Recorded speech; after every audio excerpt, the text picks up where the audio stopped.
Yap işlet seride hoş geldiniz.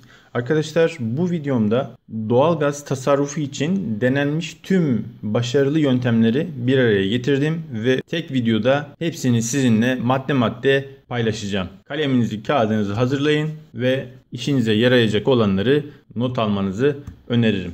Hadi başlayalım. Birincisi ve herkesin yapması gereken bir çalışmayla başlamak istiyorum. Kapı ve camlardan kesinlikle hava girişini engellemek gerekiyor arkadaşlar. Kapıların altlarından fitillerine kadar hepsini kontrol edin. Bunlar bilindik konular ama eğer üzerine durmazsanız evin içerisini soğutacak güçte olabiliyor. Aynı şekilde pencerelerin fitillerini de kontrol edin.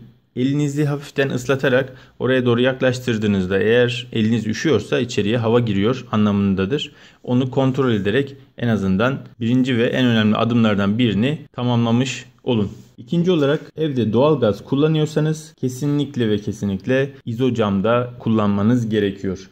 Çünkü en önemli ısı kaybı camlardan olmakta. Bu sebeple eğer ısı kaybını önleyici izocam kullanırsanız hem konforlu bir ısınma elde edersiniz hem de çok ciddi oranda tasarruf imkanı bulursunuz. İzocamlarda da çeşitli kaliteler var. Ne kadar kaliteli kullanırsanız o kadar ciddi bir tasarruf imkanı elde edersiniz arkadaşlar. Üçüncü olarak mutfakta aygaz kullanıyorsanız yani yemek yapılıyorsa mutfak zaten bu şekilde kendi kendini ısıtacaktır. Bu sebeple mutfağın peteğini kapatın arkadaşlar. Boşuna tekrar orayı ısıtmak için kombi doğalgaz harcamasın.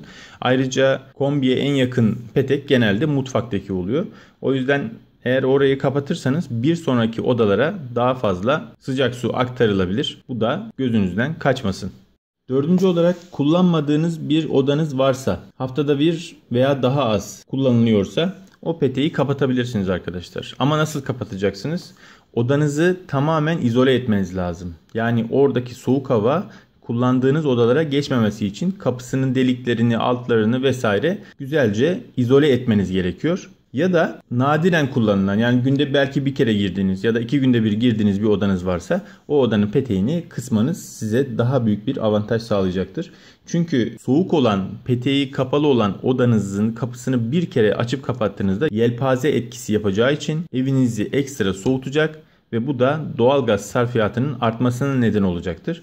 Bu konuyu dikkat ederek yapabilirsiniz arkadaşlar. Beşinci olarak musluk sıcak suyunu düşük seviyede kullanın. Yani 50-55'li derecelere çıkartarak çok şiddetli bir sıcaklık almak için özel bir sebebiniz yoksa 40'lı 45'li dereceler yeterlidir. Bununla alakalı zaten yapmış olduğum bir deney videosu vardı. Bunu sizinle paylaşmıştım. Ben şahsen 41 derecede kullanıyorum. Bu şekilde de ciddi bir tasarruf elde etmek mümkün arkadaşlar. Altıncı olarak petek ölçülerini mutlaka kontrol ettirmekte fayda var. Çünkü petek ölçülerini belirlerken kombinin 60-80 derece arasında çalıştığını düşünerek planlama yapılmakta. Odanın metrekare büyüklüğü ve işte bakılırsa da bir bölgeye göre sınıflandırma yapılmakta. Halbuki evimizde biz 60-80 derecede kombiyi zaten yakmamak için, tasarruf yapmak için elimizden geleni yapıyoruz. Bunun için uğraşırken bir de böyle bir ölçüyle karşılaştığımızda maalesef düşük derecelerde evlerimiz, odalarımız ısınmamakta. Bu sebeple ölçülerimizi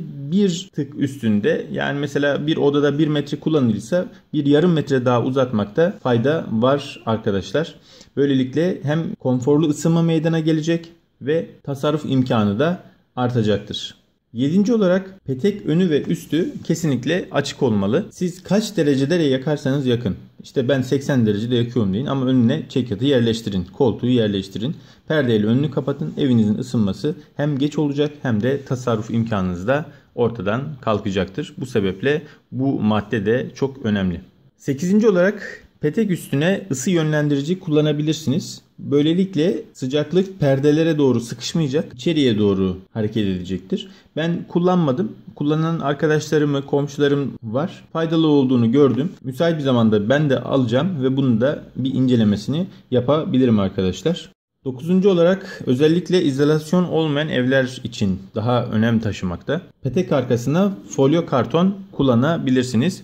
Duvara doğru giden ısıyı tekrar geri çevirerek ısıdan tasarruf etme imkanı sağlayacaktır. Piyasada satılan bu tür malzemeler var fakat kendiniz de evde yapabilirsiniz. Direkt folyo kağıdını bir kartonun üzerine yapıştırarak çok daha ucuza mal etmek mümkün. Böylece ısı kaybını en az seviyeye indirmek mümkün arkadaşlar.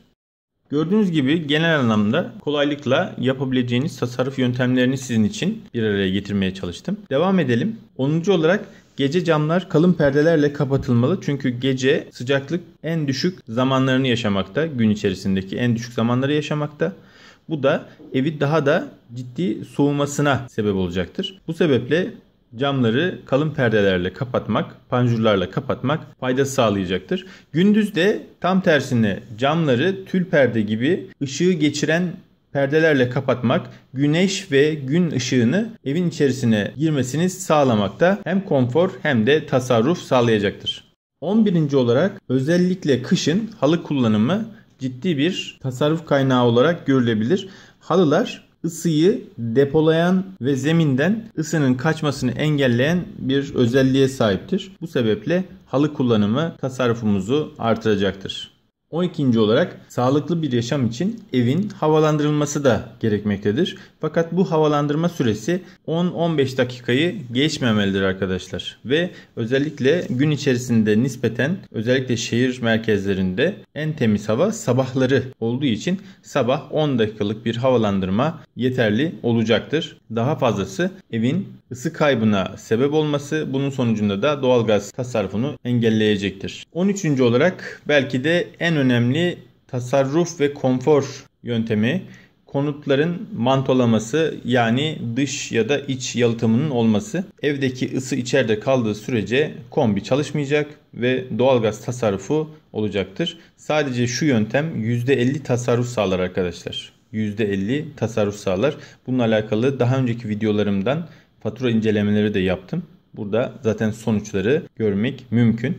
Şimdi dış mantolama yapmak tabi biraz zahmetli ve külfetli. Fakat bunu yaptıramıyorsanız en azından iç yalıtım, yani dış cephe olan duvarların iç taraflarına iç yalıtım yaptırma imkanı var. Eğer bunu yaptırırsanız gene çok ciddi bir tasarruf etme imkanı bulacaksınız. Yani bunu, şu iç yalıtım yapmış olduğunuz masrafı bir kış döneminde zaten tasarruf olarak çıkartacaksınız. Kendi kendini amorti edecek. İç yalıtım konusunu bu sebeple en azından eğer dış yalıtım yaptıramıyorsanız iç yalıtımı yaptırmak üzere araştırmalar yapın. 14. olarak kombiyi yoğuşmalı tercih edin. Eğer kombi alacak durumdaysanız ya da değiştirme durumundaysanız kombi yoğuşmalı özellikte olacak şekilde tercih edin. Çünkü eğer düşük sıcaklıklarda 50-55 derecelere kadar maksimum size %9'a kadar varan tasarruf sağlamaktadır.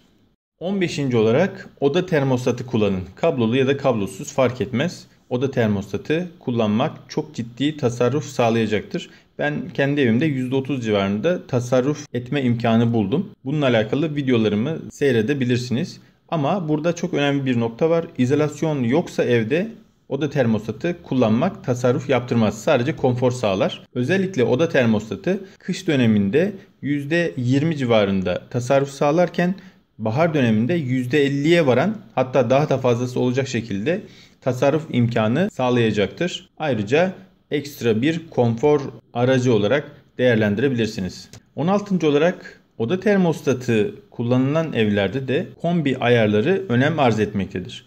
Kombi sıcak suyunu Akdeniz, Karadeniz, Marmara ve Ege bölgesindeyseniz 49-51 derecede kullanmanız tasarruf ve konfor sağlamakta. Doğu ve Güneydoğu Anadolu bölgesi ve İç Anadolu bölgesinde ise kombi petek suyunu 50 ile 60 derece arasında kendiniz deneme yaparak en tasarruflu ve konforlu değeri bulabilirsiniz. Kombiyi maksimum ayarda çalıştırmak kombiye uzun vadede zarar vereceği için kesinlikle tavsiye etmiyorum arkadaşlar. 17. olarak oda termostatı yoksa metreküp hesabı yaparak en uygun sıcaklığı bulmanız gerekiyor.